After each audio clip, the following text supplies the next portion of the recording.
خطبہ جمعہ مسجد حرام بتاریخ 25 ذی-القعدہ 1443 ہجری بمطابق 24 جون 2022 عیسوی بعنوان حج اور عشرہ ذی الحجہ کی فضیلت، خطیب فضیلت الشیخ ڈاکٹر بندل بریلہ حفظہ اللہ، ترجمہ بآواز حفظ الرحمن تیمی۔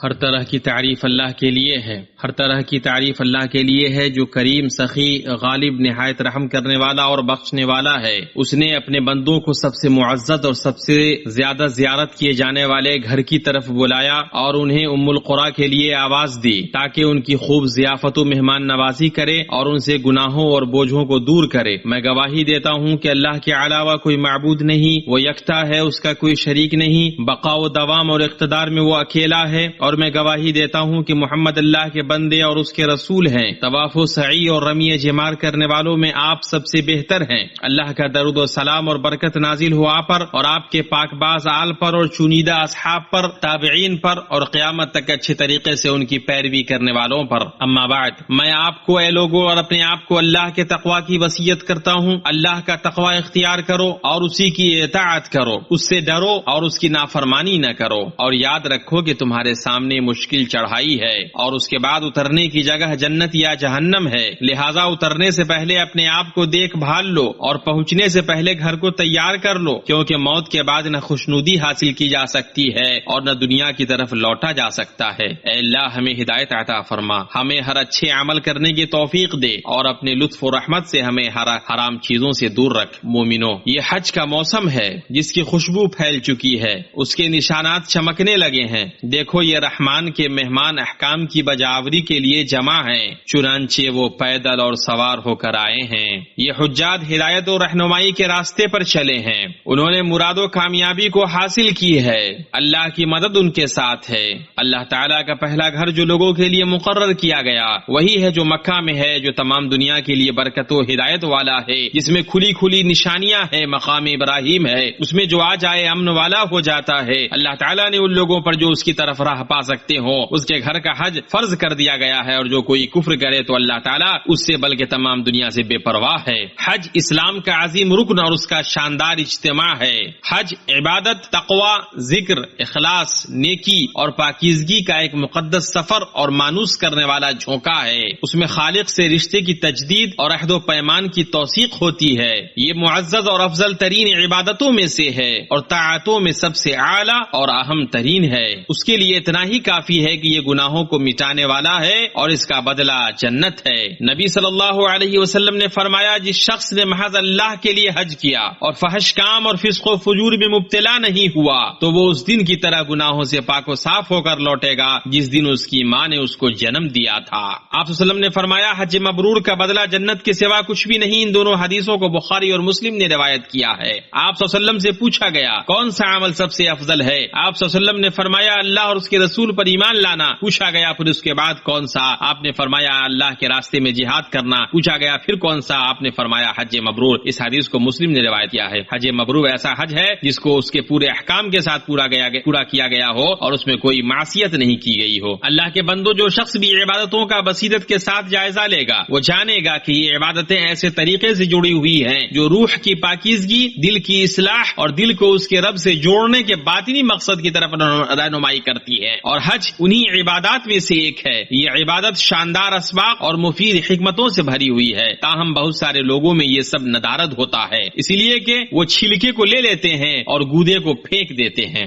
حج کا سب سے اہم سبق اور حکمت توحید کا حصول اور اللہ تعالیٰ کے لیے اس کو خاص کرنا ہے۔ خانہ کعبہ کو توحید پر قائم کیا گیا اور اس کی بنیاد ہدایت پر رکھی گئی۔ اس گھر کو ابو الانبیاء امام الحنفاء ابراہیم علیہ السلام نے تعمیر کیا اور وہاں انہیں حکم دیا گیا کہ اللہ کے ساتھ کسی کو شریک نہ کریں، بئی طور کہ اپنے عمل کو خالص اللہ کے لیے کریں اور اس گھر کو اللہ کے نام پر قائم کریں۔ اللہ تعالیٰ کا فرمان ہے، اور جب کہ ہم نے ابراہیم کو کعبہ کے مکان کی جگہ مقرر کر دی اس شرط پر کہ میرے ساتھ کسی کو شریک نہ کرنا اور میرے گھر کو طواف، قیام، رکوع، سجدہ کرنے والوں کے لیے پاک صاف رکھنا۔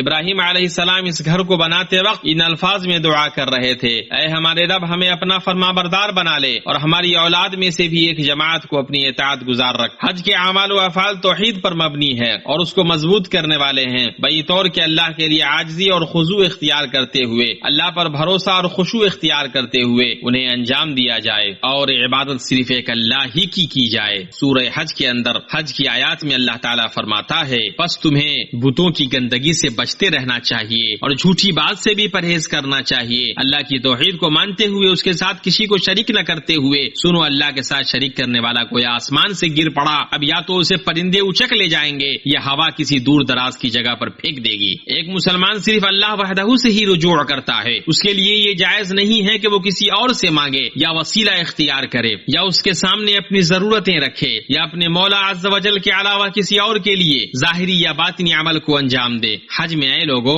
اللہ آپ کی حفاظت فرمائے، نفس برائیوں سے پاک کیا جاتا ہے اور نیکیوں پر اس کی تربیت کی جاتی ہے، یعنی تقوی پر تربیت کی جاتی ہے اور فرما برداری کی عادت ڈالی جاتی ہے، حسن سلوک اور اچھے اخلاق پر اس کی پرورش کی جاتی ہے۔ حج کے مہینے معین ہیں جو معلوم ہے، تو شخص ان مہینوں میں حج کی نیت کر لے، تو حج کے دنوں میں نہ عورتوں سے اختلاط کرے اور نہ کوئی برا کام کرے، نہ کسی سے جھگڑے۔ مسلمانوں، حج میں اسلامی اتحاد اور ایمانی اخوت کا منظر عیاں ہوتا ہے، جس کا حکم ہمارے رب العزت نے اپنی اس قول کے ذریعے دیا ہے۔ اللہ تعالیٰ کی رسی کو سب مل کر مضبوط تھام لو اور پھوٹ نہ ڈالو اور مشرکین میں سے نہ ہو جاؤ۔ اللہ کی رسی کو مضبوطی سے تھام لو اور پھوٹ نہ ڈالو اور مشرکین میں سے نہ ہو جاؤ، ان لوگوں میں سے جنہوں نے اپنے دین کو ٹکڑے ٹکڑے کر دیا اور خود بھی گروہ گروہ ہو گئے۔ یاد رکھو، سارے مسلمان بھائی بھائی ہیں۔ اللہ کے نبی نے حجۃ الوداع کے موقع سے فرمایا، اے لوگو، تمہارا رب ایک ہے، تمہارے والد آدم ایک ہیں، خبردار کسی عربی کو عجمی پر کوئی فضیلت نہیں، نہ کسی عجمی کو کسی عربی پر فضیلت ہے، نہ کسی سرخ کو سیاہ پر اور نہ کسی سیاہ کو سرخ پر فضیلت ہے سوائے تقوی کی صورت میں۔ اس حدیث کو امام احمد نے روایت کیا ہے۔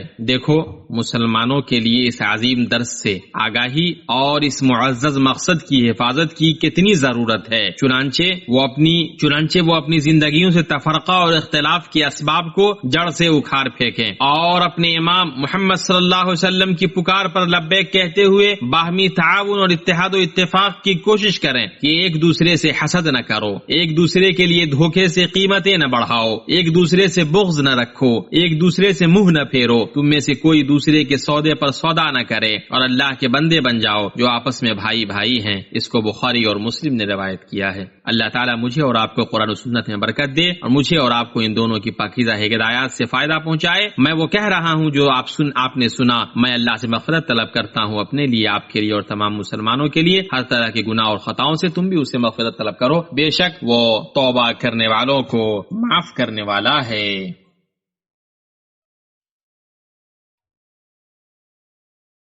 ہر طرح کی تعریف اللہ کے لیے ہے۔ خیر کے ان موسموں میں گناہوں اور غلطیوں سے مغفرت اور برکتوں اور عظیم نوازشوں کے حصول کے لیے سنجیدہ ہو جاؤ۔ میں گواہی دیتا ہوں کہ اللہ کے علاوہ کوئی معبود نہیں، وہ یکتا ہے، اس کا کوئی شریک نہیں، اور میں گواہی دیتا ہوں کہ محمد اللہ کے بندے اور اس کے رسول ہیں۔ اللہ کا درود و سلام اور برکت نازل ہو آپ پر اور آپ کے معزز آل و اصحاب پر، تابعین پر اور اچھے طریقے سے ان کی پیروی کرنے والوں پر، دوبارہ اٹھائے جانے کے دن اور قیامت تک۔ اما بعد، اے مومنو، اللہ تعالیٰ نے اپنی رحمت و فضل اور حکمت و انصاف سے بعض اوقات کو دوسرے پر فضیلت دی ہے اور انہی عبادت کی جگہ اور میدان بنایا ہے۔ ان قریب ہم پر عشرہ ذو الحجہ کے ایام آنے والے ہیں۔ یہ وہ ایام ہیں جن کے درجات کو اللہ تعالیٰ نے بلند کیا ہے اور دوسرے ایام کے مقابلے ان کی قدر و منزلت میں اضافہ کیا ہے، اور اپنی کتاب مقدس میں ان کی قسم کھائی ہے۔ اللہ سبحانہ کا فرمان ہے، قسم ہے فجر کی اور دوسری راتوں اور 10 راتوں کی۔ ان ایام کے نیک عمل پورے سال میں سب سے افضل ہیں۔ نبی صلی اللہ علیہ وسلم نے فرمایا، اللہ تعالیٰ کو کوئی نیک عمل کسی دن میں اس قدر پسندیدہ نہیں ہے جتنا کہ ان دنوں میں پسندیدہ اور محبوب ہوتا ہے، یعنی ذو الحجہ کے پہلے عشرے میں۔ صحابہ نے کہا، اے اللہ کے رسول، کیا جہاد فی سبیل اللہ بھی نہیں؟ آپ نے فرمایا، نہیں، جہاد فی سبیل اللہ بھی نہیں، مگر جو کوئی شخص اپنی جان و مال لے کر نکلا ہو اور پھر کچھ واپس نہ لایا ہو۔ اس حدیث کو بخاری نے روایت کیا ہے۔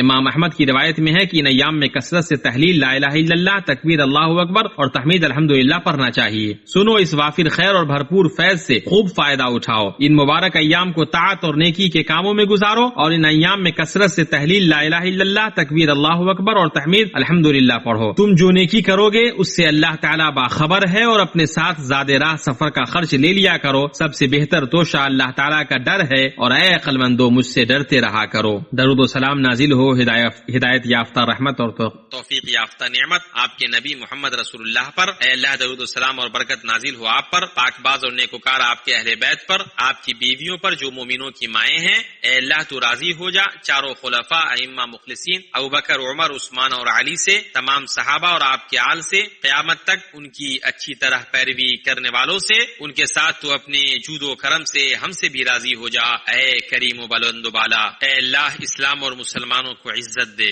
اے اللہ اسلام اور مسلمانوں کو عزت دے، دین کے حدود کی حفاظت فرما اور اپنے مومن بندوں کی مدد فرما۔ اے اللہ مصیبت زدہ مسلمانوں کی مصیبت کو دور فرما اور پریشان حالوں کی پریشانی کو دور فرما، قرض داروں کے قرض کو ادا کروا دے اور ہمارے مریضوں اور بیمار مسلمانوں کو اپنی رحمت سے شفا عطا فرما۔ اے سب سے زیادہ رحم کرنے والے، اے اللہ ہمیں اپنے وطنوں میں محفوظ رکھ، ہمارے اماموں اور حکمرانوں کی اصلاح فرما اور حق توفیق اور درستگی کے ذریعے ہمارے امام اور ہمارے حکمرانوں کی تائید فرما۔ اے اللہ ان کو اور ان کے ولی عہد کو اس چیز کی توفیق دے اس میں ملک اور لوگوں کی بھلائی ہے۔ اے رب العالمین، اے اللہ حدود اور سرحدوں پر تعینات ہمارے سپاہیوں کو درستگی عطا فرما۔ اے اللہ تو ان کا معین و مددگار اور حامی و ناصر بن جا۔ اے ہمارے رب ہم نے اپنی جانوں پر بہت ظلم کیا، تو ہی گناہوں کو بخشنے والا ہے، تو اپنی مغفرت کے ذریعے ہمیں بخش دے اور ہم پر رحم فرما، تو نہایت بخشنے والا رحم کرنے والا ہے۔ اے اللہ تو اپنا ذکر کرنے، شکر کرنے اور بہتر انداز میں عبادت کرنے پر ہماری مدد فرما۔ اے اللہ حجاج و معتمرین کی حفاظت فرما، ان کے مناسک کی ادائیگی میں آسانی فرما اور انہیں توفیق و رضا اور قبولیت عطا فرما۔ اے وہ ذات جسے سب سے زیادہ امید ہے اور جو سب سے زیادہ معزز ہے، اے ہمارے رب ہمیں دنیا میں نیکی دے اور آخرت میں بھی بھلائی عطا فرما اور ہمیں عذاب جہنم سے نجات دے۔